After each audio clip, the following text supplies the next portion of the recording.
Hello students, I'm Dr. Charu Sharma and today is an orientation lecture that we are going to conduct. और अभी जो announce हुआ है वो क्या है, 21 डे का लॉकडाउन जो है वो अनाउंस हुआ है। आज क्या डेट है? आज 25 मार्च 2020 है। तो पहली चीज़ जो अभी यहाँ पे सामने आ रही है कि इस समय पे बहुत चांसेस हैं कि जो AIAPGET का एग्ज़ाम है वो डिले हो सकता है। तो जो पहले जहाँ पे हम एक्सपेक्ट कर रहे थे कि लास्ट वीक ऑफ मई या फर्स्ट वीक ऑफ जून में हो सकता है, तो वो हो सकता है कि जून के एंड में हो या जुलाई में भी हो। ठीक है, चांसेस जो हैं ज़्यादा इस चीज़ के हैं क्योंकि अप्रैल के फर्स्ट सेकेंड वीक में तो रजिस्ट्रेशन फॉर्म्स नहीं आएंगे और नहीं आएंगे तो कहीं ना कहीं जो है ये पूरी प्रोसेस में जो है डिले करेगा। तो हम एक्सपेक्ट कर रहे हैं कि जून में एग्ज़ाम होगा लास्ट वीक या थर्ड या लास्ट वीक में, या फिर जुलाई के फर्स्ट या सेकेंड वीक में। ठीक है, तो अब यहाँ पे ये लेक्चर हम क्यों कर रहे हैं? क्योंकि इस समय पे जब ये लॉकडाउन है तो हमारे बहुत सारे डॉक्टर्स तो अभी ड्यूटी पे हैं ही, हम लोग भी ड्यूटी पे हैं, हमारे फेलो डॉक्टर्स भी ड्यूटी पे हैं, पर हमारे जो इंटर्न्स हैं और जो हमारे यूजी के स्कॉलर्स हैं इस समय पे जो है वो लॉकडाउन में जो है अभी हैं। तो उनको हॉस्पिटल ड्यूटीज अभी असाइन नहीं हुई है। तो इस समय पे आपके पास एक बहुत इम्पॉर्टेंट टाइम जो है वो चल रहा है, आपको पूरा दिन मिल रहा है। तो कहीं ना कहीं बच्चे जो है इस चीज़ को बहुत ही लीनियंट तरीके से लेके अपना टाइम जो है वो इधर उधर वेस्ट कर रहे हैं। ये हमको नहीं करना है।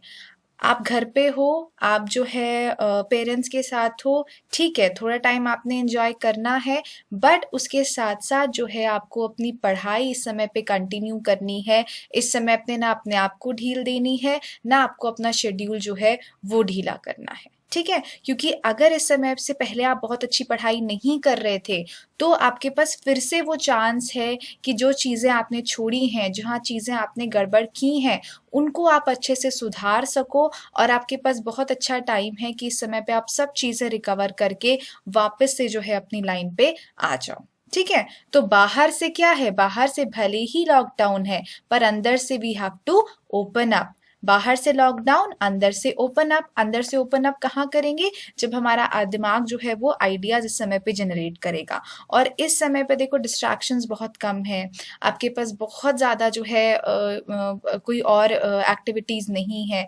तो इस समय पे आप अपने आप पे टाइम दे सकते हो, अपनी जो है इस साल को आप देख सकते हो कि कैसे आपको मैनेज करना है। कि जो आपको लीव टाइम मिला है इसको यूटिलाइज करो। ये समय जो है इसमें कहीं ना कहीं आप प्रोडक्टिव चीज़ें करो, नेगेटिव चीज़ों की तरफ नहीं जाना है। ठीक है, तो इसीलिए आज जो है आज से हम क्या स्टार्ट कर रहे हैं, हम 21 डे चैलेंज जो है वो यहाँ पे स्टार्ट कर रहे हैं। ये 21 day challenge can be followed by the interns and all the aspirants who are going to appear for AIAPGET. This can also be followed through a different methodology by the final year students also. ठीक है, तो ये 21 day challenge जो है अभी हम follow करेंगे और इसमें जो है आपको जो रोज का चैलेंज मिलेगा तो वो आप कैसे डील करते हैं, दिस इज वेरी इंपॉर्टेंट। ठीक है, तो इसके लिए अब आते हैं। तो 21 डे चैलेंज कहाँ पे निर्धारित है? वो निर्धारित है कि उसकी स्कीम कैसी है कि उसमें हम तैयारी भी साथ साथ करें और अपनी पर्सनल ग्रोथ पे ध्यान भी दें। क्योंकि जो आपको अभी पूरा पूरा टाइम मिल रहा है ये आगे आपको इतना टाइम कभी नहीं मिलने वाला है। बाहर आप जा नहीं सकते, जो ड्यूटीज़ पे हैं, हम लोग ड्यूटीज़ पे हैं तो वो चीज़ अलग है, बट जो लोग अभी ड्यूटीज़ पे नहीं है वो इस समय पे जो है अपने आप पे कॉन्सेंट्रेट करें। बहुत सारा टाइम जो है वो आप निकालो अपने लिए और कुछ चीज़ें जो इधर उधर है उनको थोड़ा स्ट्रीमलाइन आप कर दो। तो यहाँ पे जो है हमने सेक्शंस में डिवाइड किया है कि पूरा दिन हमारा कैसा रहेगा। पहली जो चीज़ हमको ध्यान देनी है वो ये कि जब भी हम किसी चीज़ की तरफ, मिशन की तरफ जाते हैं तो उस समय पे हमारी पर्सनल ग्रोथ जो है, हमारा जो पर्सनल सेटअप होता है, माइंडसेट होता है, हमारी जो है खुद की जो स्किल्स होती हैं, हमारी फोकस की एबिलिटी होती है, दैट डिटरमाइंस द सक्सेस। कि आप कितना सक्सेसफुल हैं, आपने कितना पढ़ा नहीं पढ़ा, that is a different thing, but ultimately आपकी पर्सनालिटी क्या है, आपकी स्किल्स क्या हैं, वो हमेशा आपको जो है ज़िंदगी में आगे बढ़ने की मदद करती हैं। तो इन 21 दिनों में हमें अपनी स्किल्स पे भी काम करना है, हमें अपनी पढ़ाई पे भी काम करना है और साथ में ये ध्यान रखना है कि ultimately we are going to be clinicians. दो अगर जिनका इंटरेस्ट एकेडमिक्स और रिसर्च में है उनको भले ही कुछ भी है but ultimately are going to be a vaidya. तो एक क्लिनिशियन जो है वो होना एक बहुत बड़ी अपॉर्चुनिटी होती है, तो हम अपनी क्लिनिकल स्किल्स पे भी जो है इस समय पे ध्यान देंगे। ठीक है, तो यहाँ पे क्या रहेगा, we have chosen the few top many of the topics that are very helpful, that the skills that we are going to work on, ताकि हम एक अच्छी पर्सनालिटी अपनी डेवलप कर पाए। तो एक है growth mindset, the theory of low, the art of focusing, critical thinking, accepting your mistake is basically, you know, it is a strength. And how do we move from failure to success? And the next is organizing your time. अब बात आती है कि हम इसको करेंगे कैसे। ये जो टॉपिक्स हैं हमने जो चूज किए हैं, बेसिकली ये टेडेक्स टॉक जो है वहां से हैं, कुछ जो है बहुत फेमस बुक्स हैं जहाँ से ये है। तो आप जो है एक बार ऑनलाइन देखोगे तो आपको इन टॉपिक्स पे या तो कोई ना कोई आपको इस पे बुक मिलेगी, ई बुक के फॉर्म में आपको वो आराम से पीडीएफ जो है डाउनलोड हो जाती है, वो आपको मिल जाएगी। या फिर आप कोई भी टेडेक्स का टॉक देखोगे तो उसमें ये टॉपिक्स जो है कवर हुए हैं, तो वहां से जो है आप उसको जो है उस कोर्स को या किस जो है उन लेक्चर्स को आप वहां से अटेंड कर सकते हो, उन स्पीच को जो है आप सुन सकते हो। तो हमारा पूरा दिन क्या होगा कि पहले जो हम शुरुआत करेंगे वो हम अपनी पर्सनल डेवलपमेंट से स्टार्ट करेंगे।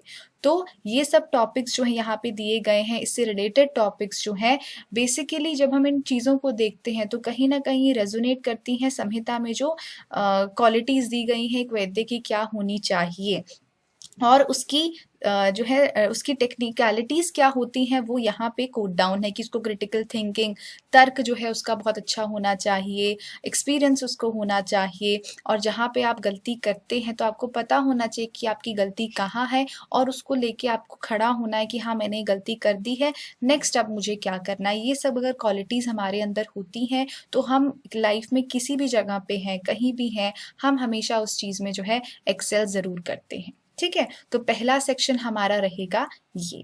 दूसरा सेक्शन जो हमारा आएगा, हमारा 21 डेज में हमको जो बृहत्त्रयी है और माइनर संहिता है 21 डेज के अंदर अंदर हमको कवर करनी है। जो अभी रेगुलर बैच के स्टूडेंट्स थे उनका चरक सुश्रुत पूरा हो चुका है, अष्टांग हृदय का कुछ एरिया यहाँ पे अभी कंटिन्यू चल रहा है, तो चरक और सुश्रुत आपका कंप्लीट हो चुका है। तो आपको जो है अब इन 120 चैप्टर्स हैं चरक संहिता में, 186 सुश्रुत संहिता में, अष्टांग हृदय में 120, और माइनर संहिता के कुछ बेसिक पॉइंट्स हैं जो कि हमको कवर करने हैं, और स्पेशली ध्यान देना है शारंगधर पे और काश्यप संहिता पे। ठीक है, तो इन 120 चैप्टर्स को, 186 चैप्टर्स को, 120 को हम कैसे डिवाइड करें कि पूरे 21 डेज में हम कवर कर सकें। तो हमारा टारगेट क्या रहेगा कि फर्स्ट 12 डेज में हम चरक, सुश्रुत और अष्टांग हृदय जो है पूरी हमको कवर करनी है। छोटे छोटे चंक्स जो हैं आपको बनाने हैं। फॉर एग्जाम्पल आप 10 चैप्टर रोज चरक के पढ़ोगे, 12 to 14 चैप्टर्स आप रोज सुश्रुत संहिता के पढ़ोगे, एंड 10 चैप्टर्स। और स्पेसिफिकली आपको अष्टांग हृदय में भी क्या पढ़ना है हमने डिस्कस किया है कि सबसे ज्यादा फोकस आपका होना चाहिए किसकी तरफ, अष्टांग हृदय सूत्र स्थान की तरफ। निदान स्थान, चिकित्सा स्थान, उत्तर तंत्र में जो एक्स्ट्रा पॉइंट्स आए हैं वो आपको पता होने चाहिए, और शारीर स्थान में जो कि उन्होंने धमनी मर्म आदि पॉइंट्स बताए हैं वो आपको अच्छे से क्लियर होनी चाहिए।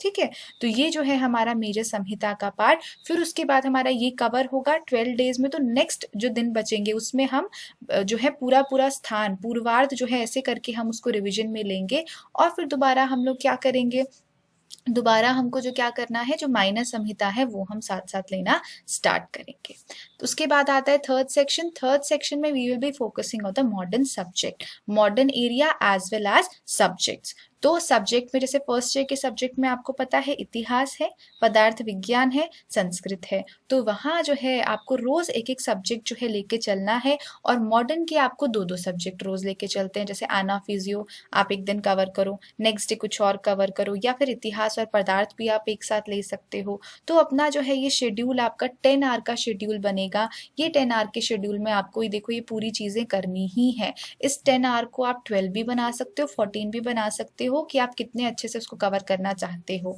और इन दिनों में आपको क्वेश्चन पेपर जो है ज़रूर सॉल्व करना है। एटलीस्ट प्रीवियस ईयर्स पेपर जो हैं वो आप रोज़ जो है सॉल्व करो, और उसको ऐसे आप डिज़ाइन करो कि जिस टाइम आप पेपर सॉल्व करो उस समय कोई डिस्टर्बेंस जो है आपके पास नहीं होनी चाहिए। आपको बहुत अच्छे से इसको फोकस करना है। And the most important and the interesting area that you will be doing in these days is just choose a clinical book. कोई भी क्लिनिक्स की आप कोई बुक हचेसन यूज़ करते हो, कोई भी आप बेट्स यूज़ करते हो, कुछ भी यूज़ करते हो, वो बुक उठाओ और साथ में अपनी संहिता जो है, चाहे आप अष्टांग हृदय फॉलो करते हो, चरक संहिता ज़्यादा फॉलो करते हो, वो दोनों चीज़ें अपने पास रखो। कोई भी एक सिस्टम उठाओ वहाँ से, और उस सिस्टम से रिलेटेड निदान स्थान में कौन सी डिजीज़ है और चिकित्सा स्थान में कौन सी डिजीज़ है, उसको जो है आप रिलेट करके उसमें सिम्टोमेटोलॉजी क्या है, तो आपका खुद का जो है एक जो है व्यू पॉइंट बनेगा जब भी आप पेशेंट्स देखते हो।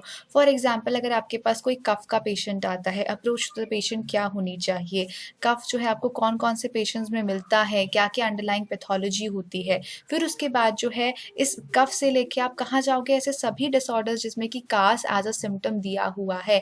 कास एक अपने आप में डिजीज़ है, पर वो बहुत सारे डिजीज़ का पूर्व रूप भी होता है, उपद्रव भी होता है। तो आपको जो है इसको 1 से 1.5 घंटा इसमें देना है, तो और उस हिसाब से आप करोगे। अगर आप 4th ईयर में हो तो आप ज़्यादा फोकस जो है इस वाले एरिया पे करोगे और फर्स्ट पे करोगे, बाकी चीज़ों का आप थोड़ा कम टाइम दे सकते हो। तो एटलीस्ट 3 to 4 आवर्स जो है आपको इस क्लिनिकल एरिया को देने हैं और संहिता को साथ रख के वहाँ से पॉइंट्स निकालने हैं। ठीक है, तो अभी मैं इसका एक एग्जाम्पल देती हूँ। फॉर एग्जाम्पल, आपका जो है 21 डे चैलेंज का आज डे 1 हम मानते हैं, आज या कल में आप शुरू करो तो डे 1 आपका रहेगा। तो ग्रोथ माइंडसेट आपको कहाँ से पढ़ना है, you will find a video developing a growth mindset with Carol Dweck. इनका जो है ये बेसिकली प्रोफेसर हैं स्टैनफोर्ड में, तो इन्होंने बहुत अच्छा जो है इनका थीसिस वर्क था, रिसर्च वर्क, इन्होंने ग्रोथ माइंडसेट पे बहुत साल काम किया है। और फिर यहाँ पे जो है इस वीडियो में ये जो है समरी दे रही हैं, तो you can attend this lecture. बहुत इंटरेस्टिंग और बहुत अच्छा जो है ये लेक्चर उन्होंने जो है डिलीवर किया है। ठीक है, फिर उसके बाद हम आते हैं मेजर संहिता का। जैसे एग्जाम्पल लिया तो चरक के 10, सुश्रुत के 10, अष्टांग हृदय के 10 और माइनर संहिता आप 12 दिन के बाद स्टार्ट कर सकते हो। और अगर आपको कोई चीज़ अपनी वीक लगती है तो उसको आप रिप्लेस कर दो। जैसे मान लीजिए आपको कोई पर्टिकुलर सब्जेक्ट अपना बहुत वीक लगता है कि यहाँ से मेरे क्वेश्चंस हमेशा गलत होते हैं, तो उस एरिया पे जो है आप फोकस करना स्टार्ट कर दो। और साथ साथ रस गुण, रस शास्त्र और द्रव्य गुण, ये 2 सब्जेक्ट्स ऐसे हैं कि आप उनको अभी से टाइम देना, धीरे धीरे करके टाइम देना स्टार्ट करोगे, तभी जो है आपसे वो वफा करेंगे जब एग्जाम होगा। वरना अगर आपने उनसे अभी बेवफाई की तो वो एग्जाम में भी आपका साथ नहीं देंगे। तो उनको जो है आप रोज कंसिडर करो। और एक इम्पॉर्टेंट क्वेश्चन जो है, जो हमेशा हम पूछते हैं कि आप कोई भी काम करते हो उसके पीछे आपका क्या ऑब्जेक्टिव है, ये आपके दिमाग में बहुत क्लियर होना चाहिए। अगर इस समय पे आप पीजी की तैयारी कर रहे हो तो पीजी आप क्यों करना चाहते हो, आपका अल्टीमेट एम क्या है। किसी का एम हो सकता है कि मुझे एकेडमिक्स में बहुत अच्छा काम करना है, मुझे जो बुक्स हैं, बहुत सारी बुक्स मुझे ऑथर करनी है, मुझे पब्लिक तक पहुंचना है। किसी का हो सकता है कि I want to go for a startup in Ayurveda, किसी का ये टारगेट हो सकता है। किसी का हो सकता है कि मुझे बहुत अच्छा क्लिनिशियन बनना है, मुझे प्राइवेट प्रैक्टिस में जाना है। तो ऐसे बहुत सारे ऑब्जेक्टिव कहीं ना कहीं आपके जो है रोल मॉडल्स देख के, आपके कॉलेज में किसी को टीचर को देख के, कोई बाहर आपको किसी वैद्य को देखा हो तो उनके दिमाग, आपको उनको देख के इंस्पायर्ड आप फील होते हो। तो कहीं ना कहीं आपके दिमाग में पिक्चर ज़रूर होती है कि आप ये चीज़ क्यों करना चाहते हो। तो आप उस चीज़ पे आज गौर करोगे, आधे से पौना घंटा उसको दो और लिखो एक पेपर पे, why do you want to do PG, post graduation आप क्यों करना चाहते हो। क्योंकि जैसे जैसे आपकी चीज़ें क्लियर होंगी तो उस समय पे आपका जो है रास्ता आपको और जो है साफ नज़रों से दिखाई देगा। ठीक है, तो ये आपका दिन रहा, customise your day for success, this is an important point. ठीक है, तो ये 21 डे चैलेंज जो है वो आज से हम स्टार्ट कर रहे हैं। और जो स्टूडेंट्स इसको ज्वाइन करना चाहते हैं, आप इसके भी ज्वाइन आराम से मतलब आप जो है अपने स्टडी ग्रुप्स आप बना सकते हो कि जैसे कुछ आपके कुछ जो है बैचमेट्स वो भी साथ में है, तो सिर्फ फ़ोन पे कनेक्ट रहो कि हम आज जो है ये पॉइंट्स कवर करेंगे, और एंड ऑफ द डे आपको बस एक जो है थम्स अप भेजना है कि आई हैव कवर्ड दिस। और कुछ students you can join the WhatsApp group. एक व्हाट्सएप ग्रुप जो है वो हम लोगों ने बनाया है, तो उस पर जो भी स्टूडेंट्स जो हैं बस उससे एक आपका जो है रिकॉर्ड मेंटेन रहेगा कि हाँ हमने ये चीज़ कर ली है। और जब हम साथ मिलके कोई काम करते हैं तो उसमें जो है हम ज़्यादा इन्वॉल्व होते हैं। तो उस व्हाट्सएप ग्रुप का नीचे लिंक दिया है, वो आप ज्वाइन कर सकते हो, और उसमें बस आपको क्या करना है, आपको दिन का अभी हमने बता दिया है कि कैसे कैसे आपका दिन डिवाइड होगा। तो डे 1, डे 2, डे 3 आप जो है बस उस पर एक थम्स अप डालो और जो है कि ये कंप्लीट हो गया है मेरा काम, और ये जो है उसके बाद आप नेक्स्ट डे के लिए अपना प्लान कर सकते हो। ठीक है, तो ये 21 दिन इम्पॉर्टेंट है। और इस समय पे सबसे जो है एक रिक्वेस्ट है कि आप जो है घर से बाहर नहीं निकलें, अवॉइड करो सब जो है ऐसे इंटरेक्शंस आप अवॉइड करो जिनकी कोई ज़रूरत नहीं है। घर पे रहो, सेफ रहो, जितनी भी प्रिकॉशंस हैं वो फॉलो करो। और जो अभी हमारे साथ डॉक्टर्स ड्यूटी कर रहे हैं उनसे एक रिक्वेस्ट ये है कि इस समय पे आप पूरी प्रिकॉशंस जो हैं लें। अगर आप हॉस्पिटल जाते हैं तो उस समय पे भी ध्यान रखें कि वहाँ से आप कोई इन्फेक्शन ना कैरी करें। पूरा जो है प्रोटोकॉल आप जो है फॉलो करें, मास्क लगाएं, ग्लव्स जो है हर टाइम पे पहने। तो ये पूरी जो गाइडलाइंस दी गई हैं कि जब आप ड्यूटी पे जा रहे हैं तो क्या क्या चीज़ें हमको फॉलो करनी है, वो अच्छे से आप जो है रहोगे। क्योंकि जब भी कोई क्राइसिस होता है ऐसा, तो doctors are in the first line of defence, है ना। तो पहले हम अपने आप को प्रोटेक्ट करेंगे, तभी जो है हम बाकियों को प्रोटेक्ट कर पाएंगे। इसीलिए जो है सारी प्रिकॉशंस आपको अच्छे से फॉलो करनी है। And all the very best.